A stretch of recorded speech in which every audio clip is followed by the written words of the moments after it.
Good evening. Everyone? Tonight, we're standing in a small, lamplit kitchen where the clock on the stove keeps time like a polite metronome. Where a single plate waits at the end of a table that used to host loud forks and knocked over salt. And where a candle, just one, trembles the way a secret does before it's spoken. So, before you get too comfortable, take a moment to like this video and subscribe, but only if you truly enjoy what I do here. And in the comments, tell me where you're listening from and what time it is. I like seeing our little constellation of night owls. Now, turn off the lights. Maybe let a fan hum in the background. And let's begin tonight's journey together. I turned 61 without witnesses. The cake was small lemon with a ribbon of poppy seed, and the candle had to pretend it was a choir. I set an extra fork anyway because muscle memory is impolite. It thinks guests are a habit you can reuse. The phone stared at me like an aquarium, little bubbles. No fish. Outside. The street dragged its dusk over the pavement and tried to make evening interesting. Caleb had texted the week before. Something brisk, long week. Mom, rain check. Britt left a voice memo that sounded like a calendar, trying to be kind. We're slam tournament. PTA. Dog groomer, she said. And then the recording ended on a breath that wanted to apologize but chose a new tab. I poured tea. I placed the knife beside the cake. I told the house, it's fine. And the house, which has heard better sentences, decided not to argue. Academic phrase of the day. Intermittent reinforcement. The public argument that when attention arrives unpredictably, the brain clings harder, hoping the next ding is the good one. Casinos know it. So do certain families. I realized I was standing at a slot machine made of sundaes. The kettle clicked off. I sliced a small wedge that looked like it knew my name. When you eat your own birthday cake alone, you learn civility's true weight napkin on lap, back straight, the tiny ceremony of not licking frosting off the knife, even though no one's here to witness your manners. Joke one, I sang "Happy Birthday" in a whisper that made the candle feel shy, and yes, I harmonized with myself. It's cheaper than hiring a quartet. On the fridge hung the postcards Walter collected back when 2 plane tickets felt like a dare and a map was a marriage counselor. Paris, the dark river, and a bridge like a shrug. Rome, sun, stunned stone, and people with gelato philosophies. Barcelona, a cathedral still arguing with the sky. Walter is a photo now. His laugh leads to memory. The brochures I keep in a shoebox for rainy days had always felt like fiction with glossy paper. Tonight they looked like instructions. Elder wisdom reflection. If the room keeps telling you you're optional, don't raise your voice, raise your radius. Go where your life feels unskippable. The world is wider than a group chat. I wash my plate as if I worked at a restaurant that respects quiet. I put the extra fork back in the drawer so it could forget me. The clock reached the hour like a gentleman tapping a glass. My phone pinged a marketing email calling me by my first name. Eager to sell me a mattress that would redefine sleep. Close enough to a birthday wish, I thought. And laughed the way you do when the joke keeps you from rusting. Quick, quirky sidebar. The tradition of birthday spankings, one for each year, may have started as a gentle luck-patting ritual in parts of Europe. I decided my version would be a luck-packing ritual, one small thing into a bag for a day that actually wants me. Tonight's item, a passport I had never trusted with anything but expired hopes. I took out Walter's old brochures and the newer catalogs I'd never cracked. I spread them on the table like tarot cards that believe in airfare. Paris in September was asking a question. Rome in October was raising an eyebrow. Barcelona, bold as brass, said, "Bring shoes that forgive cobblestones." My savings could cover it if I stopped saving for apologies nobody was planning to deliver. I pulled the clean yellow legal pad from the drawer reserved for decisive stationery. At the top, I printed Europe for me. Under that, 3 columns: cost, joy, fear. Plane tickets looked ferocious under cost, gorgeous under joy, and surprisingly quiet under fear. Hotels made the fear column clear its throat, but joy promised terrace breakfasts and windowsill oranges, tours. Fear said tourist. Joy said finally. I put a star beside joy. Then I wrote a little sentence I hadn't known was waiting. I am the grown-up with the card and the clock. The voicemail light blinked. My sister June had called from Wisconsin to say 61 looks good on you and to remind me that the universe doesn't refund unused laughter. We are not close geography invented new addresses for our griefs, but her voice arrived like a borrowed sweater that still fits. I wrote call June back with details or don't, and underlined or don't because choice felt like a muscle waking up. I opened the laptop, which hums like a cat that reads reviews. Airline sites did their math, I did mine. Pop-ups tried to sell me larger seats for the ego. I picked a flight that leaves at night so the plane can be my lullaby. 10 minutes later, my hand hovered over confirm. Joke 2. I asked the candle if it needed more time to object. The candle, spent, looked relieved to be out of the decision loop. I clicked. The confirmation email arrived with the tone of a very competent friend. I stared at the screen and then at my hands, which suddenly remembered how to tremble. Okay, I told them. Now let's book a bed where mornings don't apologize. Paris first, a small hotel with wooden stairs and a window that promised to look honest when it rained. Rome next, a courtyard and a kitchen that offered a class with a woman named Livia who seemed like she would teach me to salt like a grandmother. Barcelona last, a room near a market that sells skepticism by the handful and fruit by the kilo. The total made my heart do math. It hadn't done since Walter and I bought this house. Scary plus thrilling, yields alive. Savings dwindled. Yes, savings also finally performed. Money, I realized, had become a museum I paid to walk through without touching anything. Tonight I took a painting off the wall and hung it over my own table. The house shifted its weight the way old wood does when it approves. I made another cup of tea, the chamomile kind that talks you down from ledges made of habit. I drafted a message to Caleb I didn't send.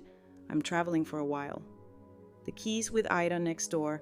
Eat the soup in the freezer before it becomes a science project. I deleted the first sentence and left the soup. Boundaries. I'm learning. Begin as edits. I opened a fresh page, packing list. But not like a coward. Comfortable boots. The blue scarf that can be church and cafe both. A dress that forgives bread. A book so good I'll forget to pretend I'm busy in restaurants. Walter's old camera, the one heavy enough to make photographs behave. I added earplugs for regret and laughed. Which is how you let yourself off the hook for history. Academic phrase and core within bounds of 1 per part. I'll leave it, but I thought about learned helplessness and how quickly a woman can start asking furniture for permission. Not anymore. Joke 3. I apologized to the couch for the years I made it my event planner. The couch. Being furniture. Took the high road. Midnight loosened its tie. I blew out the candle that had been pretending to be an orchestra and rinsed the plate as if the Queen were coming to inspect my sink.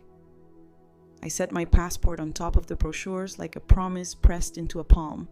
From the hall, Walter's photo looked lighter, as if being asked to come along.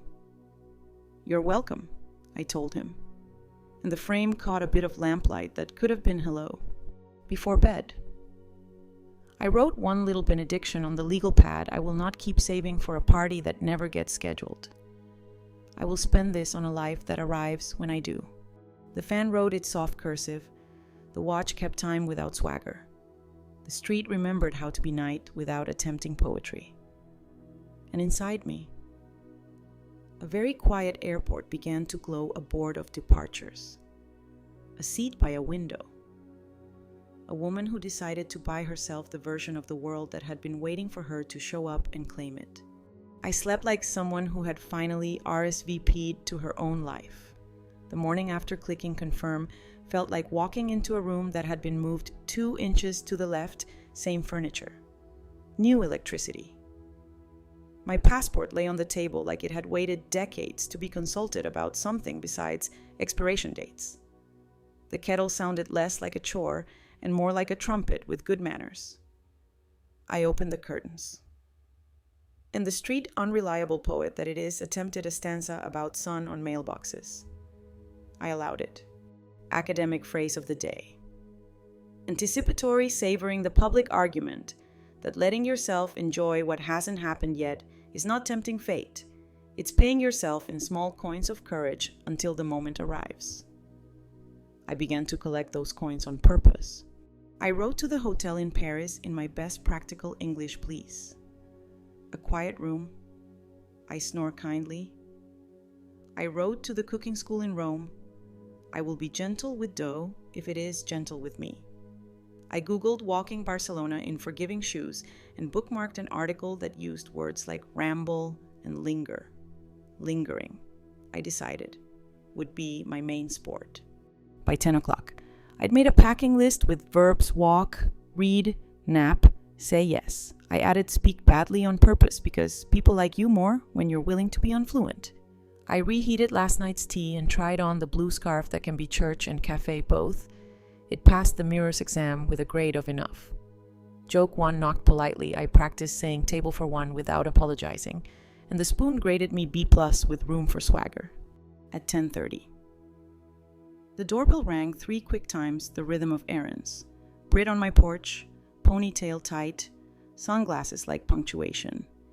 She held a plastic tote of Noah's outgrown t-shirts and an apology that hadn't packed a lunch. He's huge, she said. Meaning the child. Meaning her schedule. Meaning everything that wasn't my kitchen. I thought you could sew these into a quilt for his memory box. Her voice had the civility of a committee. Elder wisdom reflection. If a request arrives disguised as affection but spends like obligation. It's okay to unmask it. Love can be handmade. It doesn't have to be unpaid. Happy to show him how one day, I said, smiling. For now. I'm traveling. I gestured toward the passports and the legal pad on the table like a tiny travel agent. Brit's eyebrows did arithmetic. Traveling, she repeated, trying to find the slot on her calendar where I usually sit, where... Paris. Rome. Barcelona, I said. As if those words lived here. She laughed the way people do when they're checking for sarcasm. With... who? With my legs, I said. Cheerful as a bus schedule. She stared as if I'd told her I was going to the moon with a spoon and a thermos. Is that safe, she tried. Safer than waiting for parties that don't happen, I said softly. The sentence surprised us both with its spine. She set the tote down like it had grown heavier. Well, she said, scanning the room for a softer surface to lay her doubts on. Caleb slammed this month. It's a lot, it is. I agreed. And this, I tapped my ticket printout, is mine. I walked her to the door. She hugged me, the way you hug a lamp, careful not to topple it, and said, "Send pics, if they help," I said. After she left. I put the tote in the hall closet under a label that said later or never. Quick quirky sidebar hair grows about 1/2 inch per month on average. That means for the last 2 years of being too busy. My hair grew 12 inches without anyone noticing. Today, I let someone notice. I called Sun, the stylist with the gentle hands, and asked for Europe, but practical. She laughed and said, "I know exactly what that means." At noon. Sun trimmed 27 months of not choosing off my head and blew my hair into a shape that said, "I make reservations." We picked a soft fringe that wouldn't argue with a crosswind. She dabbed on a lipstick called Tomato Confidence. And I nearly believed it. "You look like you know the map," she said. "I do," I answered. meaning more than streets. On the way home, I bought boots that apologized to no cobblestone and a small crossbody bag that said, "Please pickpocket someone cockier." The sales clerk called me ma'am like a respectful drum beat. I decided to bring that sound to Paris and teach it croissant. Back in my kitchen, I practiced with Walter's old camera. It is heavy enough to make you stand up straighter. I took a picture of the stove clock at 1:13 p.m. because I want proof I didn't start this adventure at a cinematic hour, just a decent one. I took a picture of my hands holding a teacup. They looked like they could file taxes and also steal a day. The phone buzzed. "Caleb." "Hey, Mom," he said, voice pitched to casual. "Which is the register, guilt, rents by the hour. Brit said you're going somewhere." "Yes," I said. For a while, silence did a lap around the block.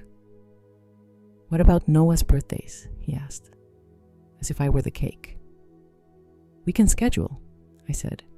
"I own a calendar, too." I kept my voice kind because he is my child and because panic often wears concerned sweater. "This is good for me," I added, "and good for you. A mother who is not a waiting room is better company." He sighed, and the sound reached for an older decade. "Okay, send your itinerary no," I said, smiling into the phone. "I'll send postcards." He laughed despite himself. "Okay," he repeated, this time meaning it. "Send one to Noah with a picture of spaghetti. Tomato confidence," I said. He didn't get the joke. But jokes aren't postcards. They don't need a stamp. I opened the suitcase and practiced not making it a shrine. Boots, scarf, dress, a cheap raincoat that looks expensive when it's trying.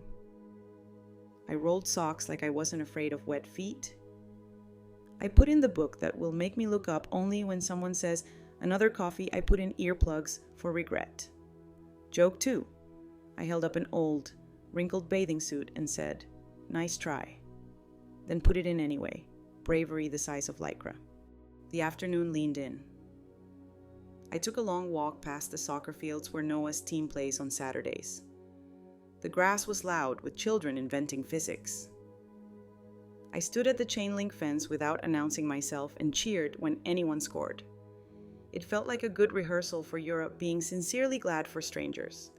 At home, I opened a new document and typed "Rules for Europe" by Marion, patient with herself. Rule 1. Eat outside if possible. If indoors, near a window. If neither, near a voice you like. Rule 2. If you don't know a word, use your hands and kindness. Rule 3.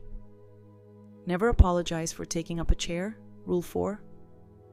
If the museum makes you cry, keep crying. That's how it pays rent. Rule 5. Text nobody for 2 hours every day. Give them the gift of not managing you. Dinner was an omelet that forgave uneven heat. I ate it at the table with the passport beside my plate like a conversation piece. The sun walked itself down the street. I packed one more thing I had almost forgotten, a very small jar of jam from Ida next door, apricot, the kind of sweetness that decides to be portable. My phone pinged again. Brit, an olive branch in half sentences. Sorry if I was weird. It's new. I typed back, me too. New can be nutritious. She sent a thumbs up that tasted like broccoli. It will do. I spent the last light of day hunting for phrases merci, s'il vous plaît, où sont les toilettes, scusi, dove, un biglietto per, perdo, quant costa. I said them out loud until my mouth stopped being shy. The sink filled with the pleasant theater of water on plates. I washed the cup that would wait for me and left it on the rack to air dry its loneliness. Before bed, I called June. Guess who bought 3 cities, I asked. She screamed the way sisters do when your decision loosens something in their own bones. Send me a picture of your boots, she demanded. Send me a picture of your face when you taste the first pastry, I replied. Deal, she said. We were 10 again, with grown-up budgets. I wrote my 3 small lines. the benediction I'm giving myself at the end of every day until departure. Anticipatory savoring is not jinxing, it's stretching your joy so it won't cramp. Obligations can be kindly returned to sender. Table for one is a love letter to the chair. I turned off the lamp. The fan wrote its cursive. The watch kept time without swagger. The suitcase breathed like a polite animal waiting by the door. Tomorrow I'll call the bank, photocopy the passport, set out food for Ida's cat on the days she forgets herself, and buy 3 stamps with birds because wings are the theme. And in 10 days, I will sit in a narrow seat next to a stranger who will either sleep or confess their life to me. And either way, I will look out the window and think I bought this view. I bought it with my savings and my decision to be visible to myself. Charles de Gaulle smells like metal, espresso, and optimism under fluorescent lights. I step off the red eye an hour older and a sentence braver. The airport announcements braid French and English like sisters who learn to share a hairbrush. I follow the little cartoon suitcase signs until a real suitcase is in my hand and my passport has been stamped by a person with the calm of a librarian. Somewhere a conveyor belt coughs. Somewhere a child narrates the plane to a patient parent. I take a breath I didn't have available yesterday. The RER train into the city is a rehearsal for belonging. I sit by the window and count rooftops like a rosary. Paris slides past shyly industrial edges. Then graffiti charming on accident. Then the sudden theater of limestone and balconies that believe in railings. I remind my face that it is allowed to look delighted without apologizing. A woman across from me eats a croissant with the authority of a judge. Joke one knocks on my ribcage, I plan to clerk for that court. Academic phrase of the day, liminality, the public argument that thresholds are their own kind of place, neither here nor there, where the rules get soft and identities try on new jackets. Airports, train cars.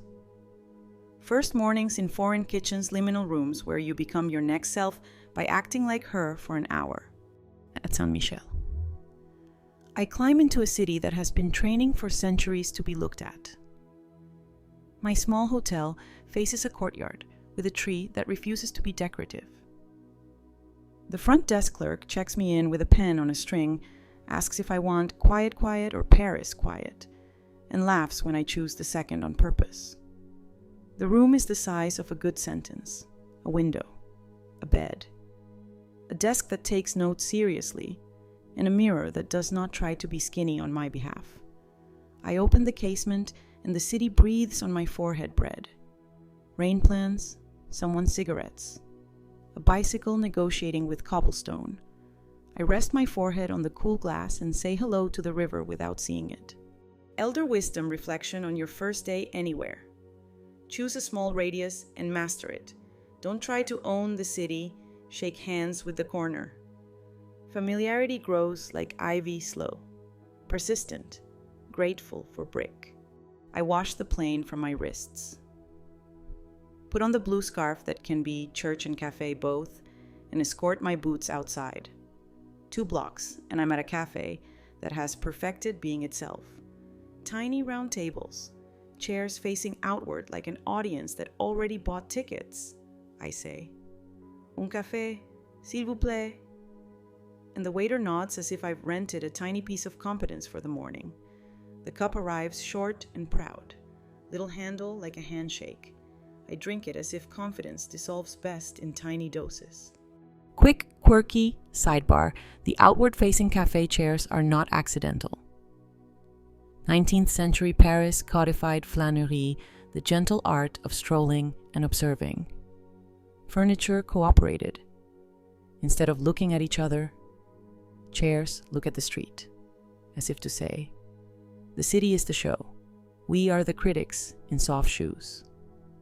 Also, café saucers used to function as primitive spill guards for horses that might nudge a table. History is full of polite engineering. I walk toward the river using my nose as a compass, damp stone with ambition. Notre Dame is bandaged but upright, a patient under excellent care. The scaffolding is precise, reverent, more admiration than injury. I stand at the police tape and hum a hymn my grandmother liked. The melody doesn't need the words to do its job. The scene moves like an older sibling pretending not to worry.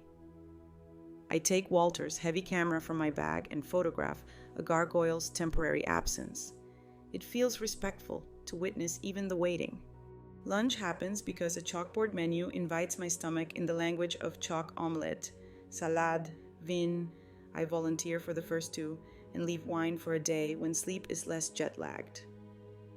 The omelette arrives tender as a sentence I'm not ready to speak aloud. The salad squeaks like a compliment from a stranger who means it. A sparrow hops under my chair with the audacity of a Parisian. I tip it a crumb, and it tips me a look that says, "We share the city, behave." Caleb texts a photo of Noah holding a spaghetti noodle like a medal. "Send pizza pic soon," he writes. I send back my omelet, framed like art, and write, "Training with eggs first." He hearts it without commentary. Brit sends a thumbs up emoji that tastes less like broccoli today. The time difference is a kind chaperone. My phone naps while I practice seeing. I make my first museum choice small Musée de l'Orangerie, because rooms full of water lilies feel like the opposite of errands. Inside. Monet's enormous ovals teach me to breathe in loops. The guard wears a lanyard that looks like authority, but his eyes say he personally cares if I have a moment. I do. I stand in front of an expanse of painted quiet while a toddler discovers echo. The mother shushes. The guard smiles.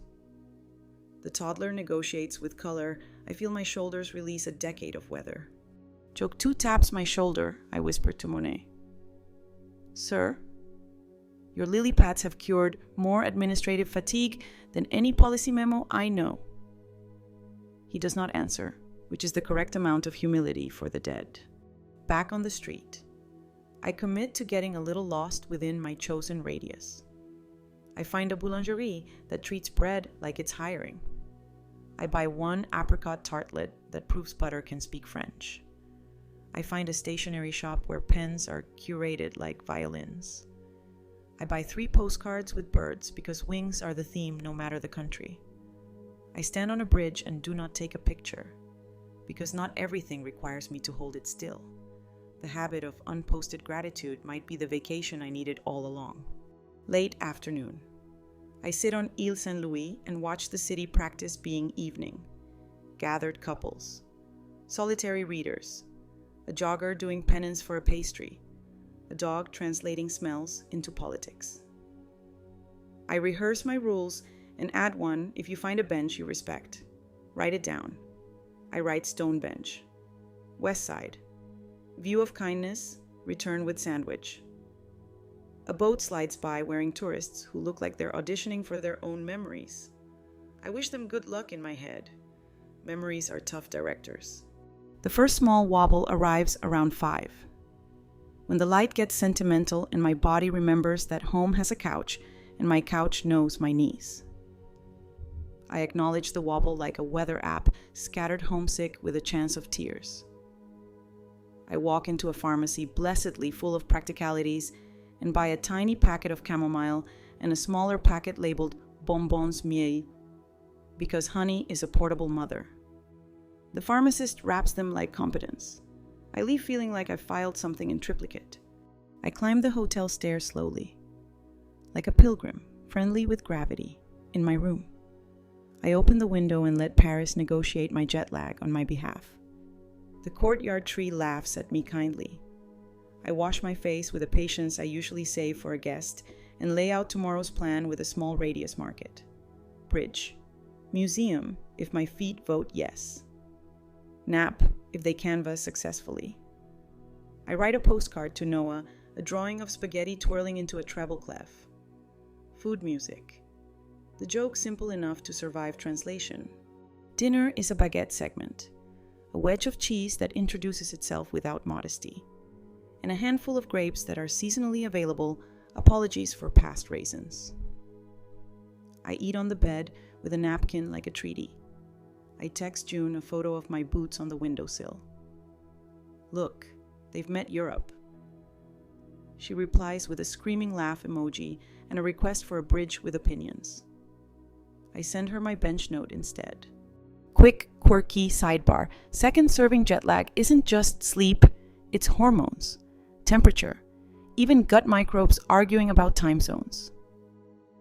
One trick, morning light on retinas for at least 10 minutes helps reset the suprachiasmatic nucleus, your internal conductor, without coffee having to sing solo. I set a reminder for sunrise at the river. Conductor friendly. I end the day the way I want to end all my days now, with a sentence that didn't exist yesterday. I write in my notebook. Today I belonged to a corner and it was enough. Liminal rooms can be homes if you hang your breath on a window latch. Paris quiet is the sound of a city forgiving you for waiting so long. Joke 3 yawns, I tell the tiny bar of hotel soap. We will not be precious about you. And then cut it in half to make 2 days of practicality. The soap, being unsentimental, approves. I slide the window almost close to let the night in without inviting a draft. The fan in my head writes its cursive. The watch on the nightstand keeps time without swagger in a new language. In the courtyard. Someone plays a piano the way people intend to love, hesitant. Then sure, I let the last notes become mine and sleep like a woman who has crossed a border and discovered her own name works here without translation. Morning finds me at the river before the city has decided on an outfit. Pale light, shy breeze. Pigeons practicing choreography with no audience but the water. I stand on a little stone lip and give my retinas their 10 minutes of sun like a vitamin. Paris quiet hums. But today is a travel day. Rome is a syllable waiting behind my teeth. I buy a still warm croissant and carry it like a promise back to the hotel. Where my suitcase yawns in that polite way luggage does when it knows it will soon be judged by stares. Academic phrase of the day, cognitive reappraisal. The public argument that you can change the meaning of an event on purpose and your body will follow. Travel day used to mean logistics and worry. I decide it means days spent being escorted by machines while reading. At Gare de Lyon, I board the train to the airport, sit by a window, and assign my anxiety a seat in the aisle with no view. Joke one taps the overhead bin, it refuses to close on the first try, just like every story that wants extra attention. I pat it into obedience and count my breathing like inventory. The flight to Rome is short enough to feel like a secret corridor between museums, somewhere above mountains. I read 3 pages of my book twice because the clouds keep asking for attention. Fiumicino smells different salt in the air, a hint of car conversation. The Leonardo Express carries me into a city that refuses to be only 1 century at a time. My little guest house near Campo de' Fiori has a courtyard with laundry lines and basil in pots. Everything seems to have learned how to be both practical and dramatic. The owner, Signora Rita, shows me a room with a window that listens, then points to the kitchen where breakfast happens by agreement, a coffee maker that expects competence. A jar of biscotti like shy soldiers. A bowl of pears pretending they don't know they are irresistible. Elder wisdom reflection when entering a new city. Adopt its verbs before its adjectives. In Rome, the verbs are walk, stir, listen, bless. The adjectives will arrive with the light. I put down the suitcase in a way that lets the floor forgive me. Splash water on jet-traveled skin and follow the smell of onions, already changing their minds in oil. Livia's cooking class meets in a kitchen that used to be a shop, that used to be a room where someone decided on a Tuesday in 1890 to learn violin. Livia herself is compact, amused, wearing an apron printed with lemons that have strong opinions. We cook slowly and we eat slowly, she declares. Any fast thing must apologize. My whole life raises its hand. We begin with dough. Flour is weather, Livia says. pouring it onto the board like a miniature snow day. You watch. You add water until you can feel it forgive.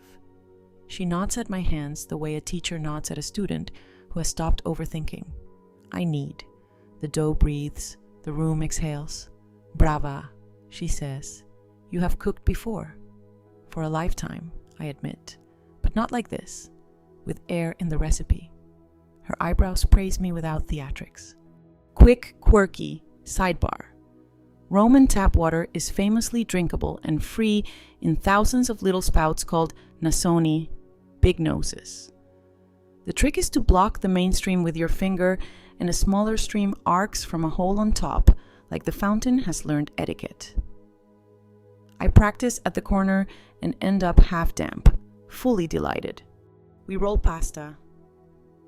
We saute garlic until the kitchen declares it is time. We introduce tomatoes to heat without panic. Livia corrects my salt with a wrist flick that feels like a dance step. She tells stories about a grandmother who used her wooden spoon as a gavel and a mother who believed basil should be torn, not cut, because knives frighten flavor. We do not chase perfection, she says. We host it if it arrives. I inscribe that on an index card in my head. Joke 2 shows up in an apron. My first attempt at shaping cavatelli looks like nouns that failed a spelling test. Livia grins, plucks one up, and eats it raw like a grape. The ugly ones taste like personality, she says. Meanwhile, we boil the rest. We sit together at a long table that has shaken hands with centuries. A French couple from Lyon, a Canadian librarian who came with a notebook titled Sauces I Have Loved, and me, the woman who used to hesitate before saying table for one. We eat. The tomatoes sing. The pasta remembers the hands that made it. I am, to my own surprise, full of a kind of quiet that doesn't need translation. I tell Livia that the time between stirring and serving is where I used to rush because I didn't trust pleasure to stay. She nods as if I've finally answered a test she assigned years ago. Here, she says. We let pleasure sit down. After class, I walk Rome at human tempo. Piazza Navona performs. Fountains gesturing like orators. A violin tucks itself under a chin and tells the air a secret. Pantheon a wound in the roof that doubles as an eye. Light falling like a patient verdict. I stand under the oculus and feel the weather enter the room and find me without needing an introduction. I think. Perhaps. This is what cognitive reappraisal is best at, training your ribs to be a skylight. Caleb texts a photo of Noah's soccer cleats submerged in a sink with suds. Captioned, Science Experiment. I send back a picture of the Nasoni and write, Rome teaches water diplomacy. He writes, Noah says hi in pasta, and I believe him. Britt sends a calendar screenshot of next month with 3 colored blocks and a question mark. I reply, send me 2 possible soup dates. I'll bring bread and let my phone nap. Late afternoon. My feet negotiate with cobblestones about retirement. We compromise at Gelato. A tiny shop on a side street offers flavors that sound like postcards. I choose pistachio because it has the courage to be subtle, and lemon because my scarf approves. The man behind the counter blesses my choices without a sermon. I eat leaning against a wall that has held up centuries of indecision. The gelato insists on being important and wins. I wander into a church because a door is open and that has always felt like permission. The side chapel is full of candles doing their patient work. A woman in a blue coat places €2 in the box and lights one for someone who did not receive the kindness they needed in time. I light one for Walter's laugh and one for my new muscles. I do not negotiate theology. I negotiate gratitude. Dinner is not a production. I buy 2 zucchini blossoms from a market and ask the vendor how to not ruin them. Egg, flour, oil, he says. And the courage to stop frying before you boast. Back in the little guest house kitchen, I do exactly that. and eat standing up at the counter because Joy sometimes prefers no chair. I leave a blossom on a little plate for Signora Rita with a note in humble Italian for tomorrow. On the courtyard steps, a cat reads me like a novel and decides I am worth chapter 2. I let my shoulders have their sigh and write to June. Today I cooked with a woman who believes basil should be torn. I think she fixed a hinge in me. June replies with an all-caps hallelujah that the courtyard accepts as decent liturgy. I jot a map for tomorrow. Trastevere in the morning, lose myself. Find coffee. Forum in the noon light stand where speeches were once loud. Nap non-negotiable. Then Livia's recommendation for dinner at a place with 0 menu photographs and a waiter who refuses to translate al dente into apology. Joke 3 tips. It's hat. I ask my boots if they would like to draft a union contract before tomorrow's work. They demand gelato breaks and time and a half for stairs. We negotiate. Before sleep, I practice a little Italian in the mirror. Mi scusi. Dov'è il... While gesturing politely at an imaginary corner, I add 2 hand movements I suspect are universal gratitude, and I'll wait. Rome, magnanimous, will correct me. Then I write my 3 lines, the day's receipts. Adopt a city's verbs, and your adjectives will take care of themselves. Dough breathes, so do walls, so should I. Cognitive reappraisal turns a travel day into an escorted reading session. I close the shutters halfway enough dark to sleep. Enough street to hear life without needing to supervise it. Somewhere. A Vespa explains velocity to cobblestones. Somewhere. A grandmother opens her window to argue kindly with the weather. In my little room. The basil on the sill performs photosynthesis on my behalf. In my suitcase, polite animal rests. Forgiven for being exactly as heavy as the life I brought. Rome promises breakfast with pears. I promise to eat slowly enough that pleasure can find a chair. Barcelona enters by balcony. I wake to a rectangle of light that has learned geometry from the Mediterranean. Lace shadow ironwork, making the walls look like they're wearing early morning jewelry. The room smells faintly of oranges haunting the market downstairs and of sea salt having a thoughtful day. I brew hotel room coffee with patience and respect, 2 tablespoons of forgiveness to 1 of optimism, and step out to let the city check my pulse. It approves with a breeze. Academic phrase of the day. Darvo, the public argument that when confronted with hurtful behavior, some people deny, attack, and reverse victim and offender to keep control of the narrative. I write the acronym in my notebook because I've seen its choreography before, in smaller kitchens with larger voices. I hope I won't need it today. Hope, of course, is not a contract. I give myself a small radius market. Side street, a gaudy curve if my feet consent. Then bread under a tree. La Boqueria opens like a polite riot stall after stall of color auditioning for fruit. Jamón hanging with the gravitas of old portraits. Knives that move like good sentences. I buy a paper cone of sliced mango that tastes like July forgiving everyone, and a little cup of coffee so short it seems like a dare. Joke 1 leans on the counter if espresso were a personality test. I just passed decisive. An older vendor insists I take a fig for luck. I take 2, because luck does better with company. Outside. I find a bench tiled in the city's fractured glass optimism and share half my mango with a child who has perfected the art of being honest about hunger. Her mother thanks me with a nod that understands budgets and kindness. We are citizens of the same small republic. Elder wisdom reflection when your day feels thin. Thicken it with errands for strangers. Buy 2 of something and give 1 away. Luck multiplies when handled in public. I wander the Gothic quarter at human tempo, letting narrow streets edit my thoughts. A church bell practices posture. A bicycle politely argues with a cobblestone and loses with dignity. I turn a corner and the Sagrada Familia lifts out of the earth like a story we've been mispronouncing. Cranes are the punctuation. Light is the verb. I sit on a low wall and let admiration do the cardio for me.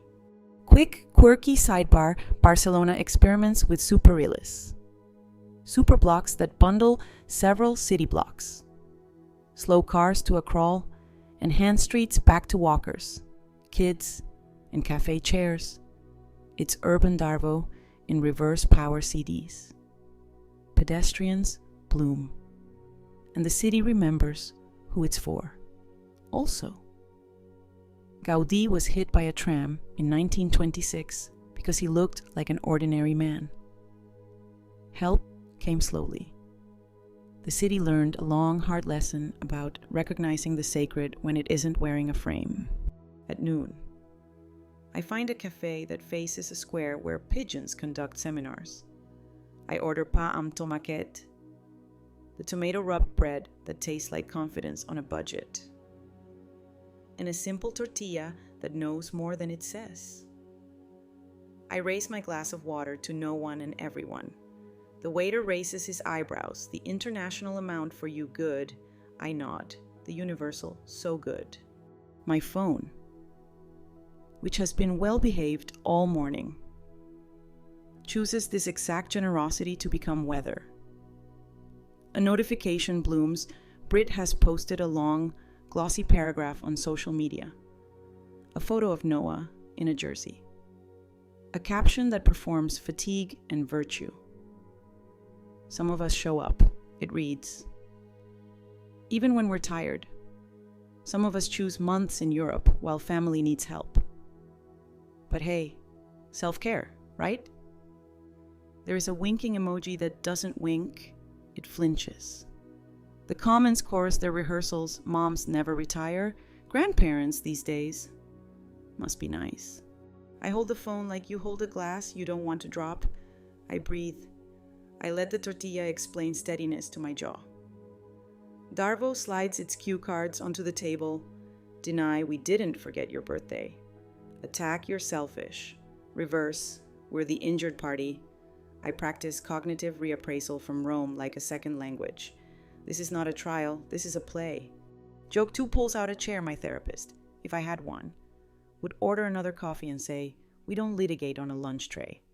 I put the phone face down, finish my food, and pay the bill with the calm of a person whose dignity is not on the market.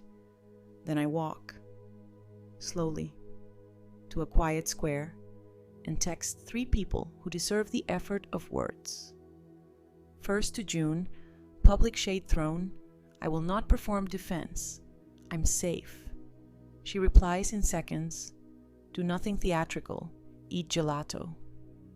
2nd to Ida, my neighbor with Victoria's slippers, send me a picture of your garden hose. I need reality. She sends a blurry hose coiled like a dragon who retired. 3rd to myself, via Notes app. You do not owe anyone the theater of an explanation. The messages arrive from a 4th audience I hadn't expected. Women I know from PTA years, from bake sales, from the church pantry, private messages, quiet as folded napkins, saw it.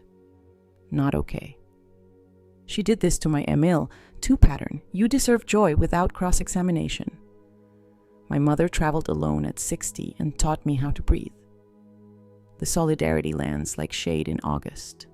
I walk to a small museum because art is the opposite of online. The Picasso sketches mutter about hands learning to be honest. A guard tells me in soft Catalan where the light is kindest. I thank him with the international hand over heart. I stand in front of a line drawing and think a single line can describe a body if it refuses to wobble for the crowd. By late afternoon, the sea asks if I'm available. I say yes, the way people say yes to an extra chair at a full table. Barceloneta beach smells like salt and sunscreen and arguments about umbrellas. I take off my shoes and let the water edit my ankles. A girl builds a castle with a spoon. Two boys argue politics with a soccer ball. I find a spot. Sit. And draft 3 sentences I will allow myself to send no more, no less. To Caleb, I love you. I'm safe. Call tomorrow for Noah's story. I want to hear it. To Brit typed, read aloud, trimmed. I'm traveling with my own money and my doctor's approval. I won't engage about this online. If you need soup, say when. To myself, you didn't abandon anyone. You refused to perform availability on demand. I send only the first and the third. I leave Brit's message in drafts because drafts are where some sentences should live forever. The sea applauds without taking sides. Dinner is early because my day asked to be put gently to bed. A bar in Elborn sells anchovies that taste like somebody persuaded the ocean to tell the truth. I order pan con chocolate for dessert because I am a citizen of joy now. And Barcelona puts olive oil and salt on chocolate to remind us that sweetness needs a backbone. The couple beside me argues softly about whether cats can be trained. We agree, across cultures, that they cannot, on my walk back. Street musicians turn an alley into a thesis on grace. A woman with a violin plays something that knows my tendons. I drop coins into the case and thank every teacher who ever insisted on scales. My phone buzzes once Caleb. Hey, Mom, I saw the thing. I'm sorry, that wasn't fair. I stop under a balcony that is making a shadow and let my spine exhale. Thank you for calling, I say. Tell me a Noah thing. He tells me Noah scored a goal with untied laces and then tied them without help. We treat it like the news it is. He asks if Europe is treating me well, like a guest who cleans up after herself, I say. He laughs, relieved to be in a room with furniture he recognizes. Back at the apartment, I open the balcony door and let the night take inventory. I write to June. Did not respond publicly. Practice being a bench instead of a billboard. She replies, "You're learning to install ambient belonging in your own day." I grin. Ray would approve. I add a tiny ritual, 3 postcards addressed but not yet written. Noah, a drawing of the beach with a soccer ball the size of the sun. Ida, a Gaudi tile pattern with a note about hoses. And myself, a photo of the sea with the caption, "She kept the view she bought." I put bird stamps on all 3 because wings refuse Darvo. Quick, quirky sidebar. Second, helping Catalan castellers build human towers, castels at festivals. 8 or 10 levels high, kids climbing to top, helmets on. The base, a dense crowd called La Piña, the pineapple that supports the whole living sculpture. The motto, Forza, Equilibri, Valor y Seni strength, balance, courage, and common sense. Upload that to your bones. It's the only algorithm worth obeying. Joke 3 tugs my sleeve. I tell the balcony I'm adding no comment to my Mediterranean diet. It rustles like a friend who gets the joke and the policy. Before sleep, I write my 3 lines, the day's receipts folded small. Darvo is theater. I am not the audience today. Kindness travels privately, like figs in a pocket. I'm allowed to be a bench by the sea and invite no one to sit but myself. The fan of the ceiling writes its lazy cursive. The watch keeps time without swagger. Somewhere a post collects comments that will not age well here. The market wraps its stalls. The sea returns borrowed light. And a woman my age laces her shoes for a dawn walk she does not plan to narrate. I turn off the lamp. The city lowers its voice. My sleep, when it arrives, tastes like salt and solidarity and the relief of having left one draft unsent. The flight home boards like a patient procession rolling suitcases. Neck pillows shaped like punctuation. Strangers rehearsing how much elbow belongs to them. I find my window seat and let the oval of sky pretend it's a postcard addressed to my retinas. The safety demo does its small theater with practiced hands. I fasten, nod, and let the engine's hush crackle pick the lullaby. Paris slips beneath us like a folded napkin. The Atlantic arranges its blue into intervals of logic. Academic phrase of the day. Non-apology apology, the public argument that you can sound contrite without accepting responsibility. I'm sorry you felt hurt instead of I hurt you. I copy it into my notebook because home will test my new muscles. And I'd rather grade sentences than swallow them. My roommate is an older woman wearing a cardigan the color of tea. She smells faintly of library and lemon soap. We exchange the small treaty of travel, smile, nod. Armrest truce, then she opens a crossword and I open the lined page where I write rules. Re-entry plan, I title it as if I'm docking a spacecraft. Rule 1, no meetings without coffee and chairs that forgive. Rule 2, all apologies must include verbs I can see. Rule 3, soup offered gladly, availability not assumed. Rule 4, price list for my peacetime, clarity and boundaries payable in advance. Joke 1 taps the plastic cup of water if turbulence is a note from the universe. Mine says, don't be performative, just hold on. Somewhere over water. Lunch arrives in tidy rectangles. I accept the bread roll like a peace accord and save the butter for the end, because delaying pleasure is my new sport.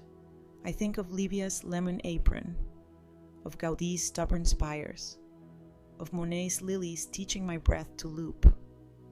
I think of Barcelona's audacity and Rome's verbs and Paris's permission.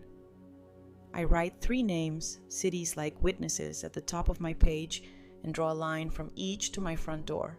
Quick, quirky sidebar airplane windows are made of 3 panes.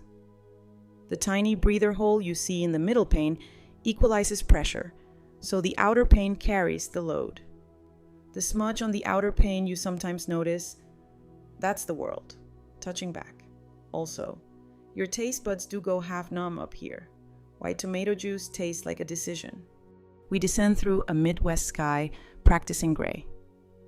The runway reminds my spine of lawn chairs and July at baggage claim. The carousel does its existential circling while everyone pretends not to look desperate. My suitcase arrives with a new scuff like a passport stamp it earned on its own. Outside. Ohio smells like cut grass with a minor in rain. Ida's car pulls to the curb. She leans over to push the lock like a queen granting audience. Well, she says, I bought some air and it fit. I answer. We drive home with the windows cracked so the neighborhood can recognize me without fanfare. My house greets me like an apron hung on a familiar hook. The lemon dish soap waves. The blue mug sighs. I put the suitcase in the corner and promise it a nap before laundry. In the mailbox, 2 real letters, June. A postcard from herself with a pair of boots sketched badly, and 3 catalogs that want me to live a life I can't fit in a basket. I set them aside for the recycling pile labeled No, thank you, gently. Elder wisdom reflection. Momentum is a jealous friend.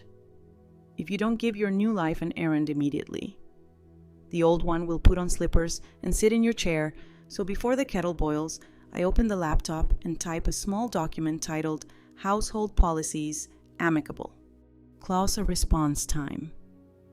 I return texts when I'm not chopping onions or loving the radio. Clause B, visits by invitation, with soup and with an exit time. Clause C requests no quilts on spec. I'll teach the apprentice Noah to sew his own memories. Clause D. Apologies must include the words I and a verb that names the deed. Clause E. Holidays potluck. No martyrdom. I print it and tape it inside the pantry door where flour and decisions live. Joke 2 winks from the spice rack paprika asks if it counts as a boundary. I say only if it labels itself clearly. The phone buzzes. Caleb, can we stop by tonight brief? The old me would have said anytime. then scrambled eggs and feelings. The new me checks the pantry door as if it were a compass. Tomorrow at 6, I reply. 2 chairs, 1 hour, soup after if useful. 3 dots. Then, okay, another buzzbrit. A voice memo. I let it land in the basket with catalogs and listen only when the kettle is loud enough to keep me from absorbing tone. I was harsh, she says. I worry about Noah's feelings. I felt left out. A pause. Then the pivot I've trained my ear to hear. If you hadn't gone, we could have planned something. The apology begins. Detours and parks. Non-apology choreography with better lighting. I text back a sentence that names furniture. I heard the worry. If you'd like to talk, I'm home tomorrow at 6 with Caleb. You can bring a verb. She replies with a question mark. Then I'll try. I set the phone face down and reward my new restraint with apricot jam on toast. Late afternoon, I unpack slowly, narrating to the house so it can catch up. This scarf stood in for courage. These boots met history. This tiny jar carried Ida's summer. I lay Monet's ticket stub beside the stove clock, a reminder that my minutes can still be painted large. I tuck the 3 bird-stamped postcards into the mirror's edge. Noah spaghetti sun, Idaho's dragon, June boots on the sill. I breathe. The re-entry ache arrives like a mild bruise. I acknowledge it and stir onions for a lentil pot that will taste like discipline. I draft the agenda for tomorrow like a decent meeting, 1 soup, 2. Here is how my trip changed the budget of my time. 3. Here is what I'm willing to do weekly with Noah read. So, bench. 4. Here's how I will not be spoken about online. 5. Here's where you can put your worry so it doesn't eat the calendar. I stop at 5 because a good meeting leaves chairs unoccupied. Evening brings a walk to the park bench that knows my knees. The elm does its supervision. The plaque keeps its tiny sermon. I sit and rehearse my sentences at human tempo. A teen skates by and says, "Nice shoes," and I accept as if it's an honorary degree. Ray appears, off duty, with a thermos. Menace. He greets me. Bench still working. "Yes," I say. "I installed one in my kitchen too." He laughs. We sip. We watch a bus exhale. We let the city be enough. Back home. I set 2 bowls and 2 spoons on the table for tomorrow so the room will cooperate. I stack a 3rd, just in case. I fold a tea towel with the attention I used to save for guilt. I practice 1 hard sentence in a low voice so it won't crack when needed. I am happy to help. I am not available for being taken for granted. The house nods. We've waited years to hear that spoken here. Quick, quirky sidebar, 2nd serving in the 1980s. Some customer service manuals taught apology scripts that never admitted fault. "We're sorry for any inconvenience," a phrasing engineered to reduce legal exposure. Linguists call it evasion of agency. You can hear it everywhere once you know its shape. My pantry door is now a small university in the counter-rhetoric of plain verbs. Night arrives with Ohio's usual velvet and the chorus of sprinklers. I text Noah a photo of my boots with the caption, "These met spaghetti legends." And he sends 8 noodles and 3 exclamation points. Caleb follows with, "See you at 6. I'll bring verbs." I breathe easier. Britt sends a single line I can listen. "That, too," is a verb if she lets it be.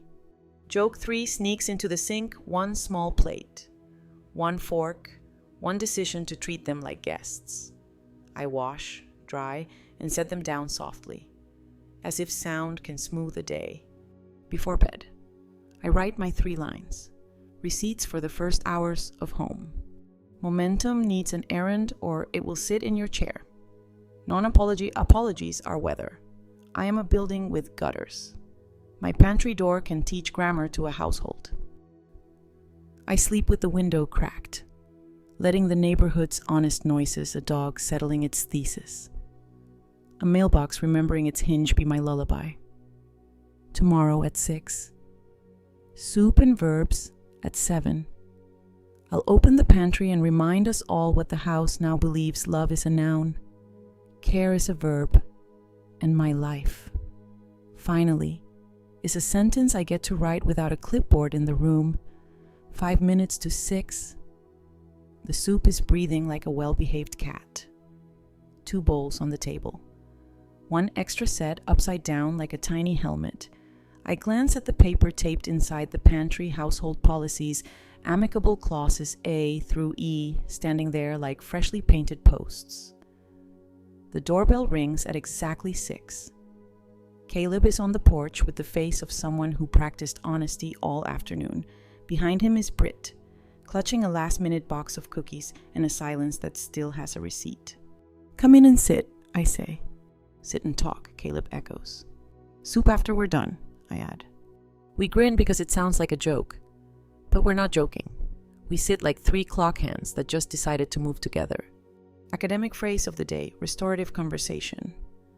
The public argument that if you want to fix something, you speak in verbs you can point to what you did, what you'll do, not in fog about feelings and intentions.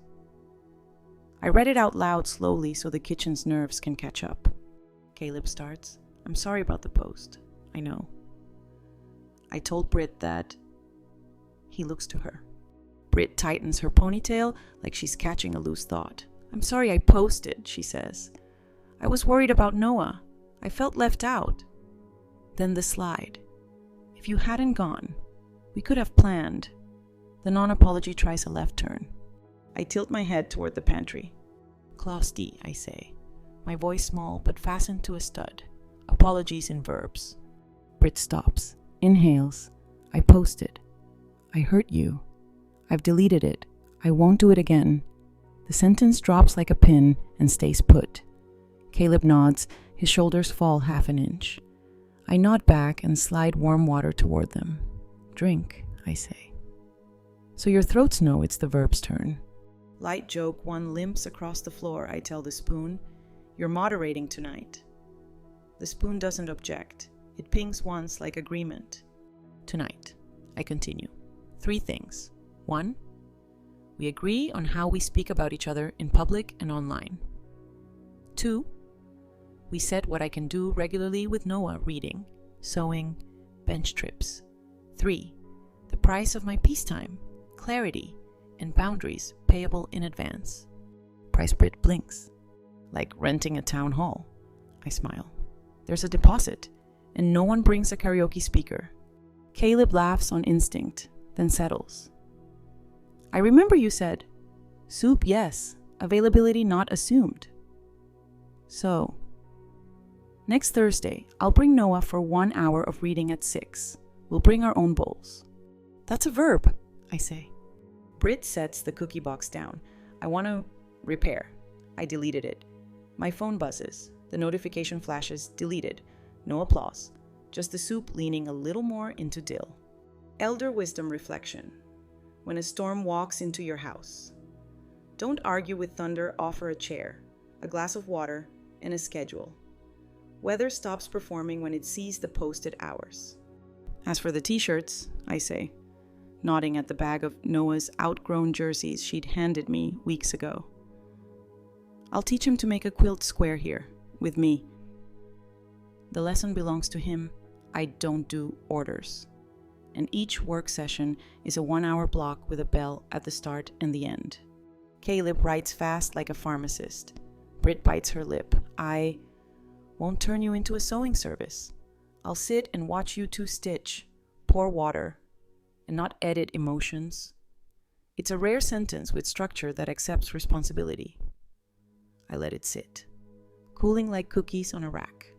Quirky sidebar, early 20th century hotels used pre-printed apology cards. "We regret any inconvenience caused for clerks to fill in names." It's the ancestor of the modern non-apology, a raincoat that never keeps you dry. That's why Clause D lives in my pantry, no more raincoats. This house supplies dishcloths and calendars. Caleb looks around the kitchen. at the dish towel hanging straight like a flag that finally chose a country. "One more thing, money," he says carefully. "If you need, I want to contribute to your next trip." My chest warms at the way the boy who once counted quarters for ice cream is speaking through the man. "The next trip I'll fund," I say. "But you and Noah can pay with presents reading, bench, setting the table. Spend your money on him, the laced shoes he can tie by himself." Caleb nods, eyes lighting like a newly learned knot. Britt inhales. "I want to repair how I talk about you. I'll tell the PTA group I was wrong, if that's what it takes." I raise a hand. No need for a public declaration. I need consistent behavior, repeated verbs. She exhales, relieved not to climb a stage. "Light joke 2 peeks out of the drawer, soup before or after we sign the treaty?" I ask. "After," Caleb says, "so we don't spill on the paperwork." I serve 2 bowls and a ladle of calm. The soup smells like wood, approving of people. We eat. Then move to social, I say. Our rule, no turning each other into props. If a photo or story can't pay dignity's rent, it doesn't get framed. Britt nods, the kind of nod that carries content. We shift to closeness and distance. Thursdays are Noah days, I say. Even Sundays, bench and library. Otherwise, I have quiet windows, don't knock. If it's urgent, text the word soup and a time. I'll put the pot on. Caleb looks at me, then at the pantry sheet like a man studying a new map of his hometown. I understand. We clear. Britt washes, Caleb dries, I rinse. Verbs split the measure like a song that finally found tempo. When the 3rd bowl goes on the rack, Britt says, "I leaned on my mom too long. I'll tell her I'm managing my own calendar. I don't need to use you as a barricade." The sentence hits the sink and springs back clean. Light joke, 3 taps the pot, I tell the soup. "You've been promoted, Exhibit A." The pot answers with 1 satisfied bubble, as good as a signature. We sit again to sign a temporary pact. I write 3 lines, they sign. We don't speak about each other as excuses. Noah time is Noah time. If we mess up, we fix it with verbs within 48 hours. No lawyers, no seals, just ink and kitchen heat. At 10 to 7, I open the door to let evening into the room. Caleb hugs me complete, like a man who has learned how to hug without apologizing. "Thanks for the chair and the schedule," he says. "Thanks for being on time," I say. Britt lingers 1 beat. "Thank you for pointing at the pantry instead of at me." "The pantry doesn't know shame," I tell her. "It learns fast." When the door closes, the house releases a wooden sigh of relief. I wash the ladle and hang it like a medal. Then I write 3 lines in my notebook. Repair needs verbs. The kitchen is the gentlest grammar lab I know. A schedule is a soft fence. Good people lean on it and fall less. Peace has a price. When prepaid, it arrives on time. I brew more tea and carry it to the stoop. Street lights click on like a line of nods. At the park. Our Elm bench, ID number 7, Elm 01, gives someone 10 public minutes of goodness. In here, a wooden chair just gave 3 people a private hour of it. 2 versions of closeness sharing a wall without bumping elbows. Before bed, I tape a new line inside the pantry door if the conversation turns into a stage. Switch to doing dishes. Short, strong, executable the way every instruction that got me across Europe and back without dropping the woman in the mirror tends to be. Out on the porch, the maple reads tomorrow's schedule aloud in leaves. In the kitchen, the policy sheet doesn't flutter, it stands watch. I turn out the light. The watch keeps time without swagger. And I fall asleep feeling my life has moved, at last. Into the present, continuous, one long sentence made of small, repeatable verbs. Quiet enough to hear. Sturdy enough to stand on. The morning after treaties always tastes like clean metal and citrus, the spoons polite, the sink unambitious, the window full of cooperative weather. I wake before the alarm because responsibility. Once it stops performing, becomes a soft drum in the ribs. The pantry paper, clauses A through E, looks newly literate, as if it learned to stand watch overnight. I tie my hair the way Son taught me for Europe, but practical, and begin a very small renovation you could miss if you blinked, but would feel if you sat down. Academic phrase of the day: environmental nudging the public argument that tiny changes in a room where the lamp goes. Which chair faces the window? What's on the counter can gently change behavior without speeches. I move the good chair 6 inches toward the light. Suddenly reading at 6 p.m. feels like inevitability instead of aspiration. I put the soup ladle on a lower hook so Noah can reach it himself, ownership with a handle. I slip a short pencil cup beside the phone because calls that require verbs deserve something to write them with. Elder wisdom reflection: renovate at the scale of your courage. The biggest change I can keep is the one I can repeat tomorrow. Paint can wait. A moved chair works immediately. I measure the guest room with an exhale and say, out loud to the air, not for storage, maybe for rent, maybe for writing. The bed nods like furniture that prefers verbs.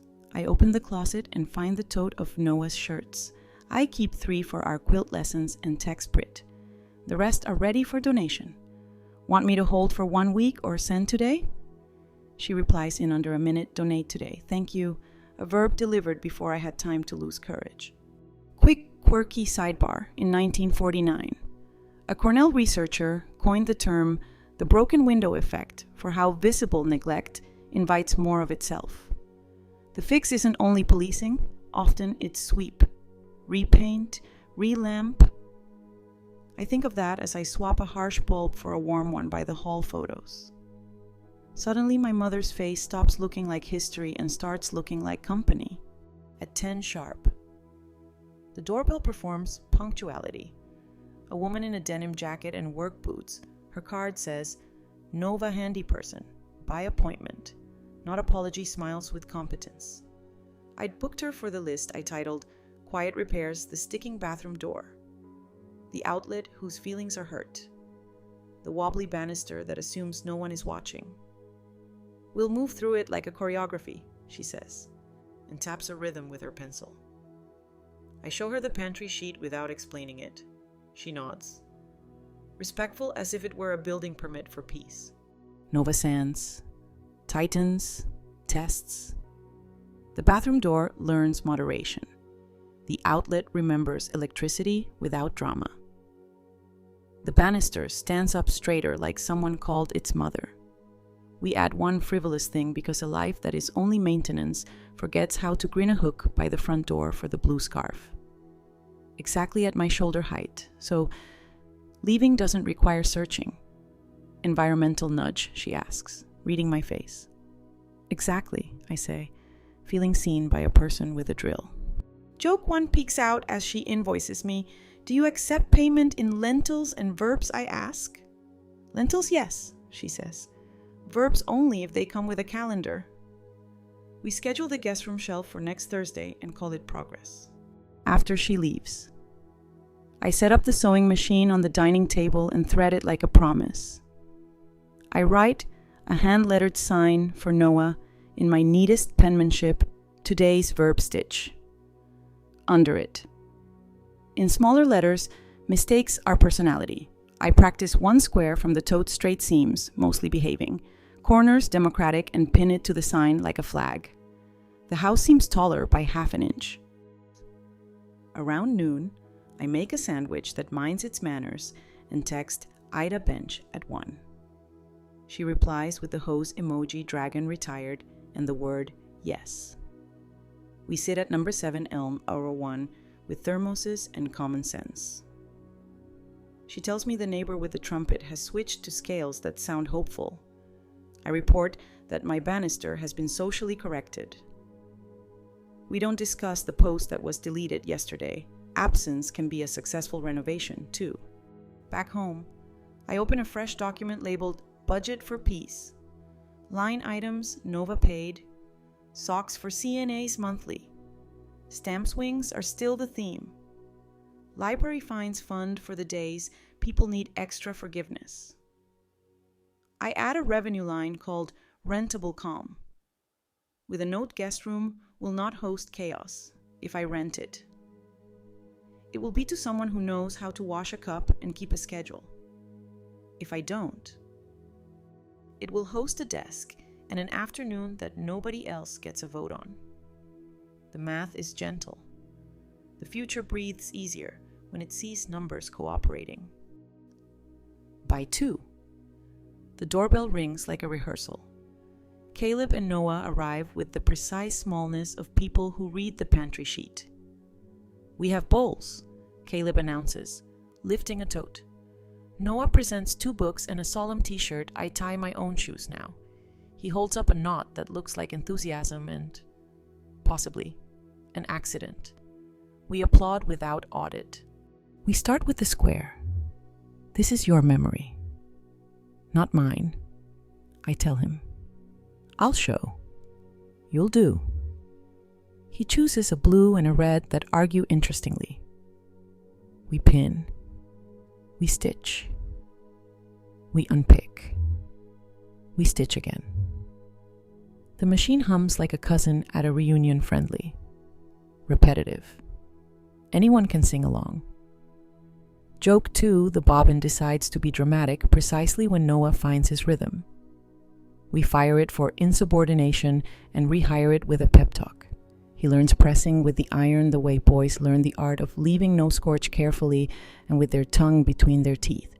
Caleb sits nearby, reading out loud from Noah's book when the needle pauses. He doesn't comment on my house. He doesn't apologize for last week. He does verbs, pours water, sets timer, folds towels like he respects corners. At the 40-minute mark, I call a stretch. We walk to the bench and sit exactly 5 minutes to let the day's words settle. "What's the plaque say again?" Noah asks. I have him sound it out for whoever needs 10 minutes of public goodness. He nods solemnly. "Like us. But here," he says.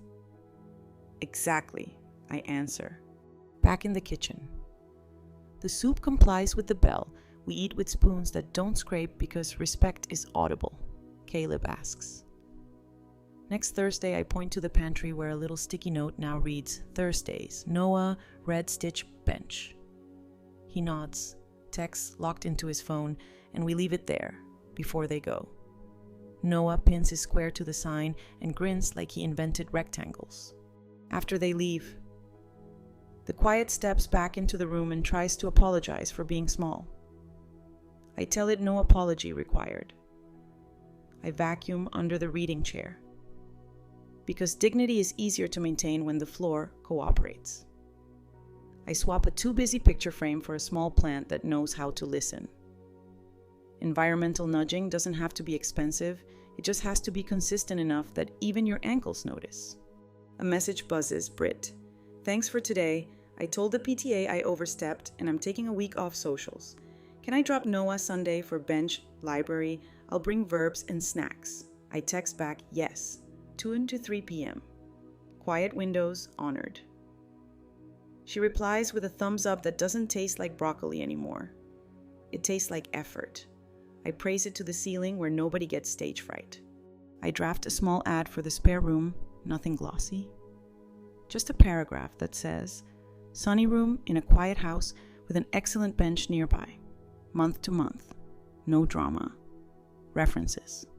Must love libraries and respect dish drying schedules."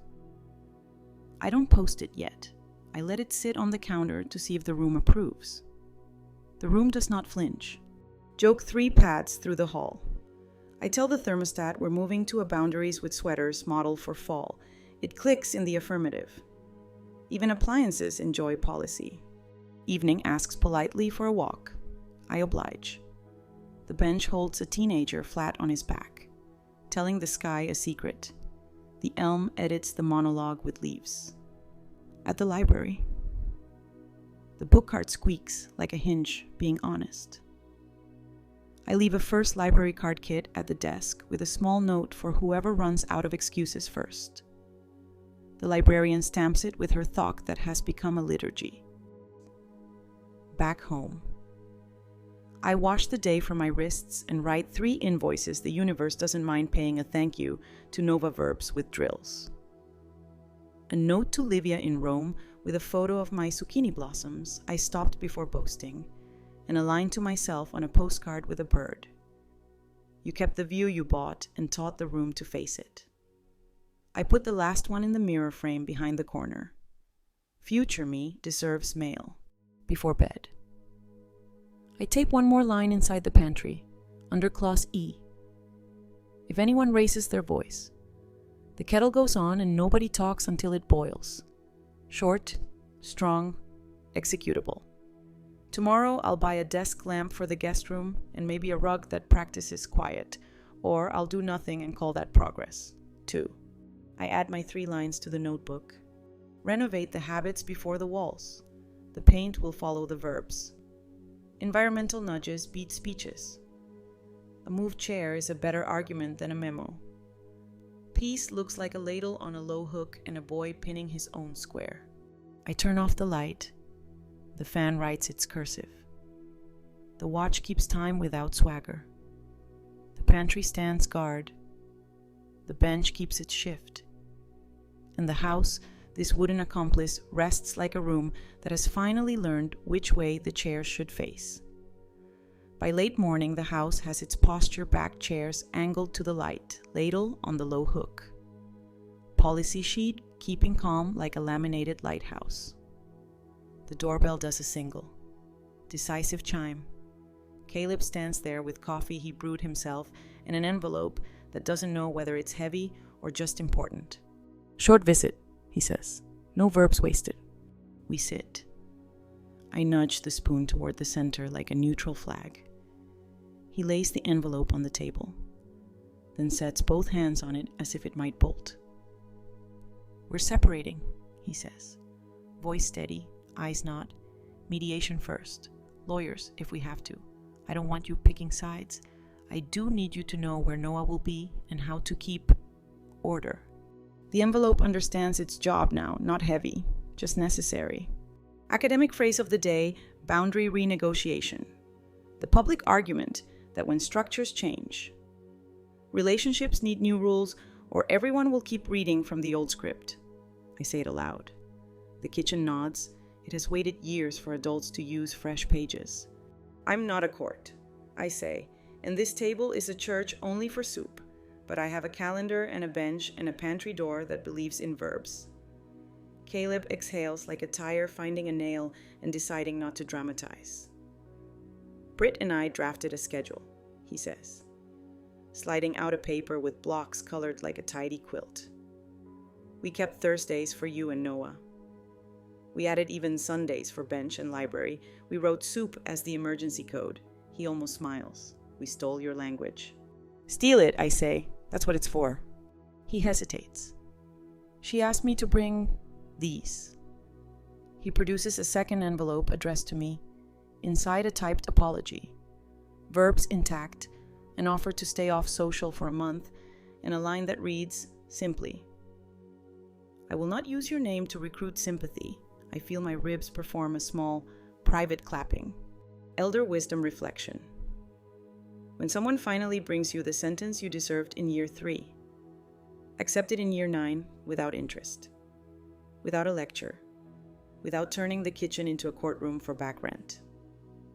Peace pays in forward motion only. We map the practicals, like cartographers who prefer bus routes to manifestos, school drop-offs, shoe knots, the quilt square we started. I put a sticky note on the pantry sheet, Noah Thur, 6 to 7, red, stitch, bench. Caleb taps it with 2 fingers, the way men bless door frames, without calling it that. I'll learn to sew too, he says.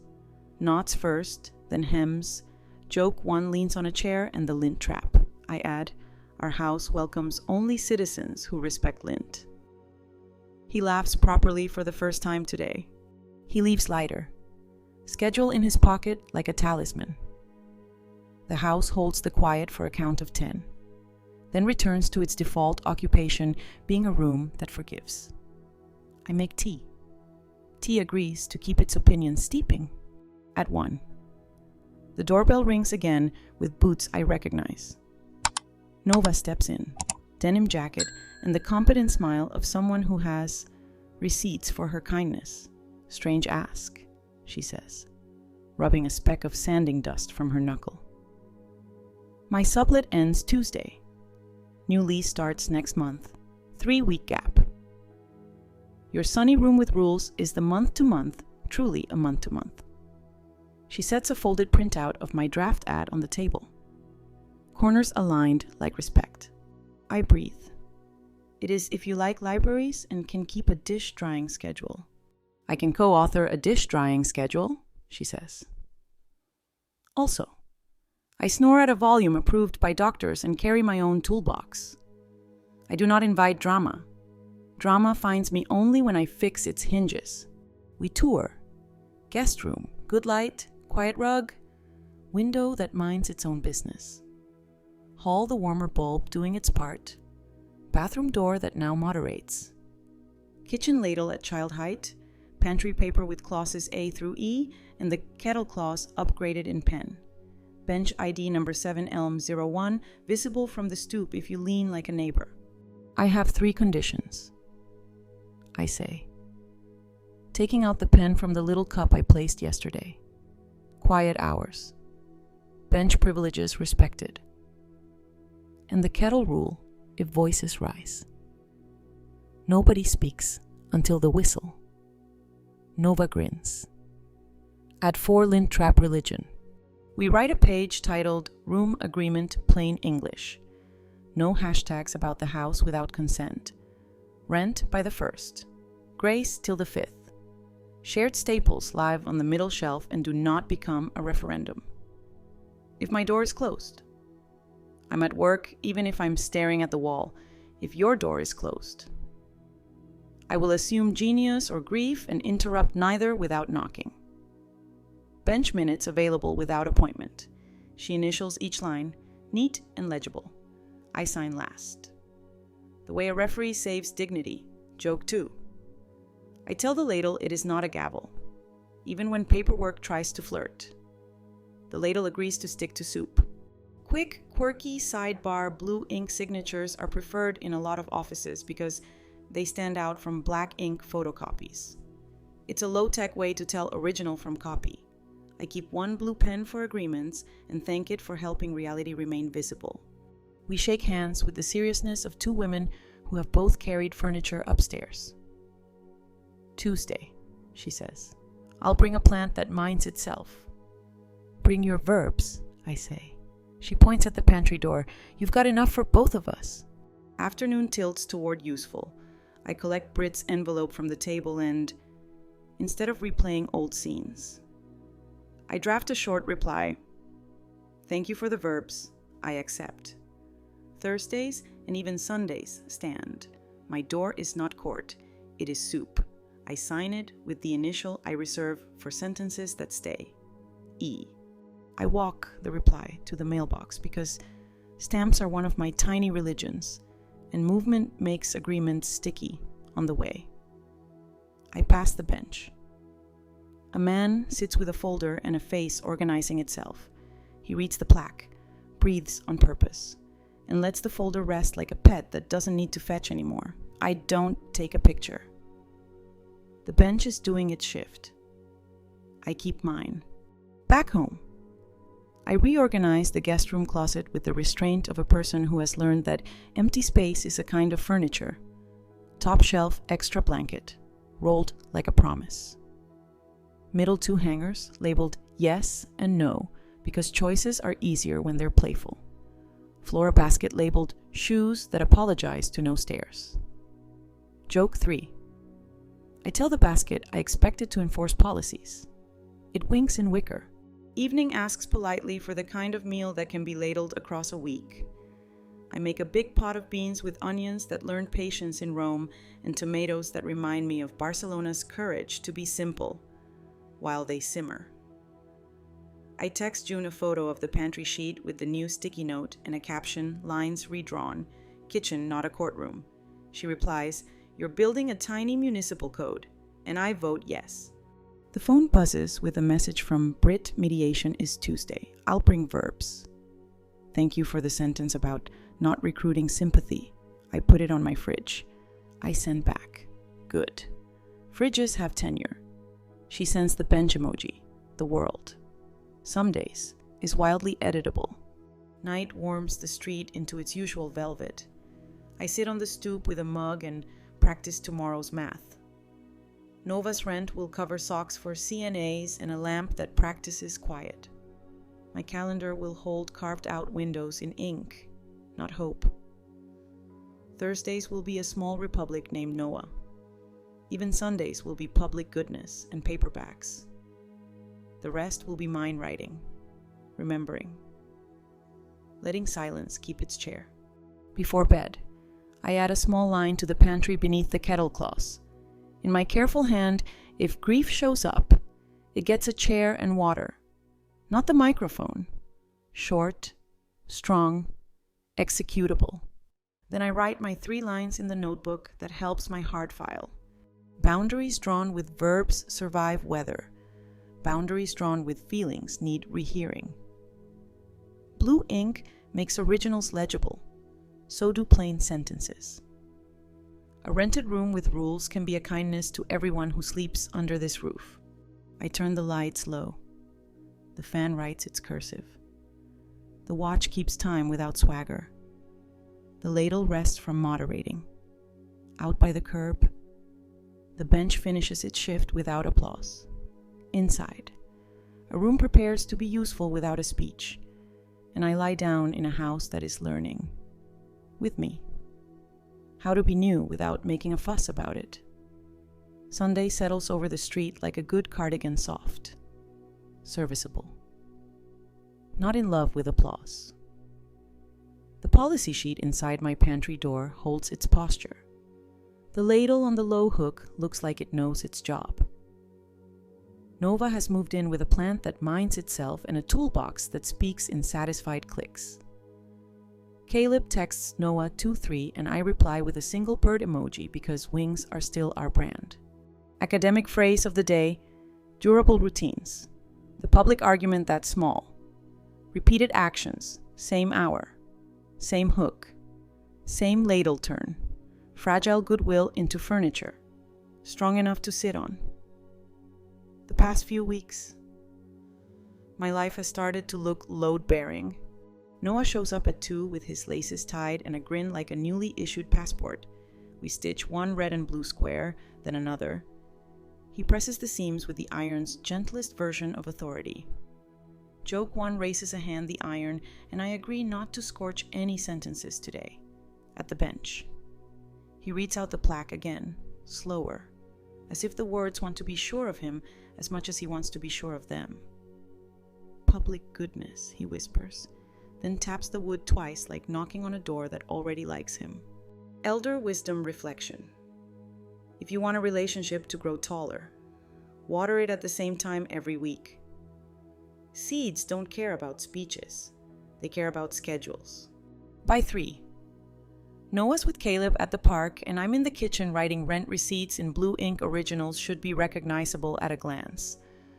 Nova returns from a job hanging shelves for a bookstore that smells like dust and ambition. Lint trap, she asks, lifting a brow. Practiced religion, I answer. We sign the new month's line on the room agreement and add a clause about bench sharing 10 minutes minimum. No appointment necessary. Headphones allowed but not mandatory. Quick, quirky sidebar people walk, on average, at about 3 miles per hour. But grief cuts that by nearly half in the first days and doubles it again when you're walking home with soup.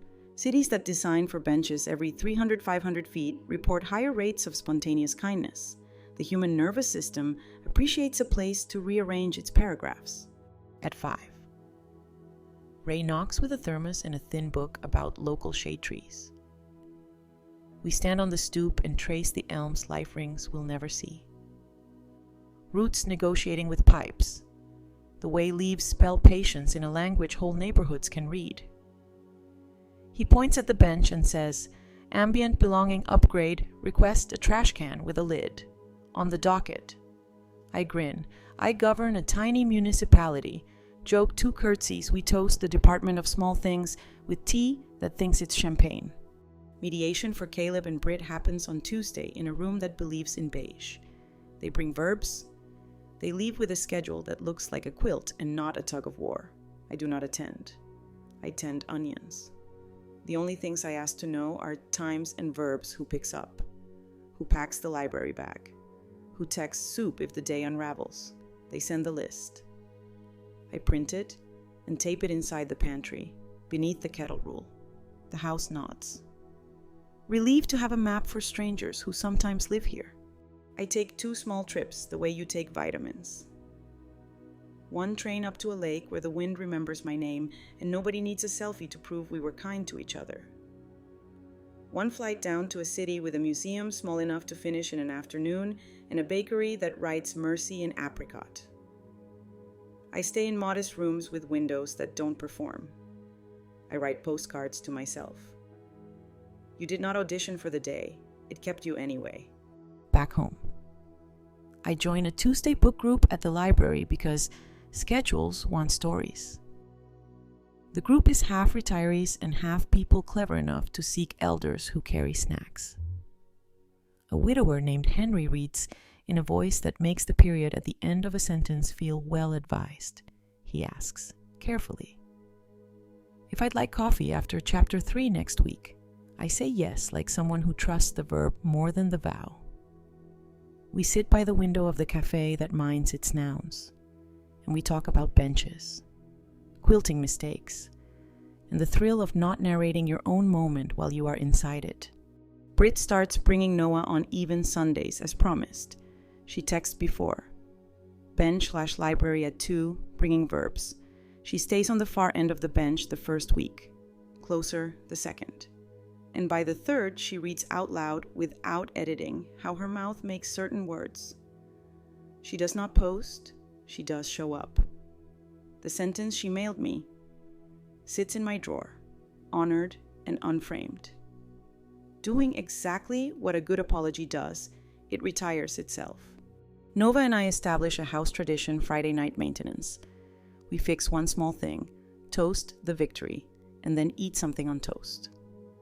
This week, it's a sticky drawer and olive oil with salt and lemon. Next week, the hallway rug learns to stop traveling.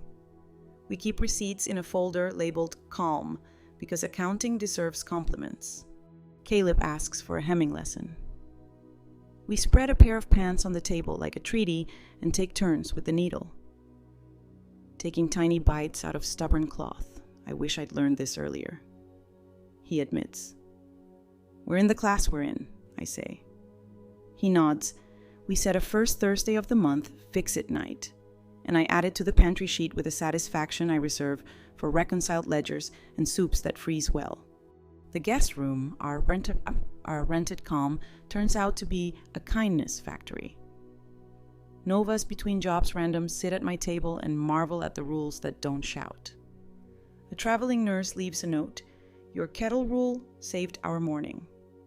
A graduate student copies the pantry clauses into her thesis. Replacing family with lab. I make extra beans on Sundays because you never know who will be passing through, needing protein and a listening chair. On a bright Saturday, the Parks truck returns with a trash can that wears its lid like a crown. Ray lets me stick the little city sticker on the side. The teenager who sprawls horizontally across my bench reads the plaque aloud and then points his thumb at the can like he has personally advanced civilization. I high-five him because public service deserves ceremony even if it's small and made of plastic. One night I open Walter's old shoebox and take out the postcards again. I do not cry. I talk to them like old colleagues. We did it, I say. We bought air and sat in it. We kept the view. The house makes its wooden exhale. The pictures look less like maybe someday and more like thank you for the training wheels. Jokpa keeps its slippers on. I tell the ladle it has become a life coach. it refuses a raise. Requests only regular polishing and the right to call meetings when people are loud. There's a moment, late in the month, when the neighborhood's dusk gives the maple a new vocabulary and the bench glows for no reason.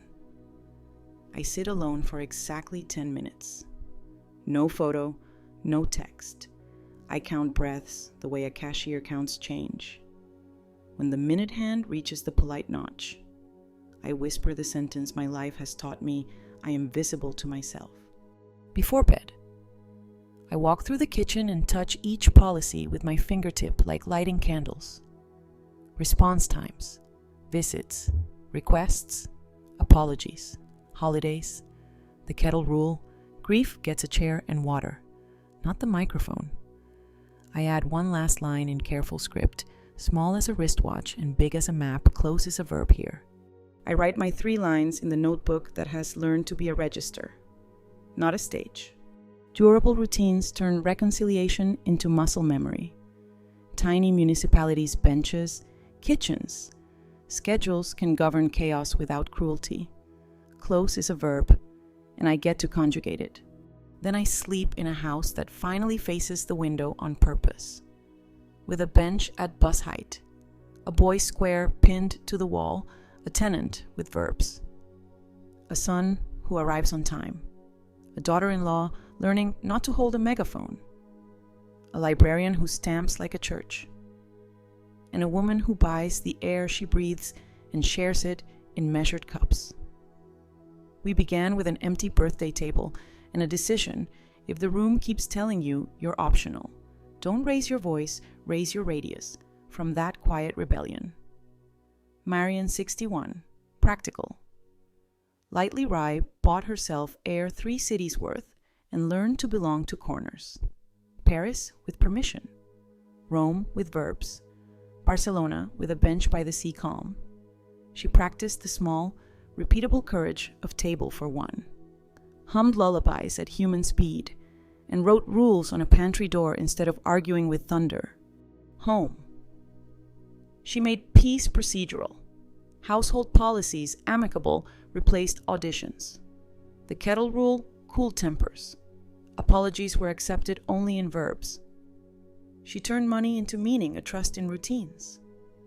Socks for CNAs, bird stamps, and a public bench engraved for whoever needs 10 minutes of goodness. She rendered online drama irrelevant by declining to perform defense. Brit's non-apology became a real one. Caleb brought verbs. Noah brought laces he could tie himself and learned to stitch his own memory square. Ritual beat rhetoric. Thursdays for Noah, read, stitch, bench. Even Sundays for public goodness. Friday night maintenance with Nova, a tenant who carries her own toolbox and respects lint. Mediation produced a schedule that looked like a quilt. A trash can with a lid joined the bench's tiny republic. Trips got smaller on purpose, postcards to herself. Windows that didn't audition. A book group. A coffee with Henry. A life that fits. The elder wisdom held water relationships on a schedule. Move the chair before you paint the walls. Accept year 9 verbs without demanding interest for year 3 hurts. The quirky sidebars kept pace. Cafe chairs face the city because the city is the show.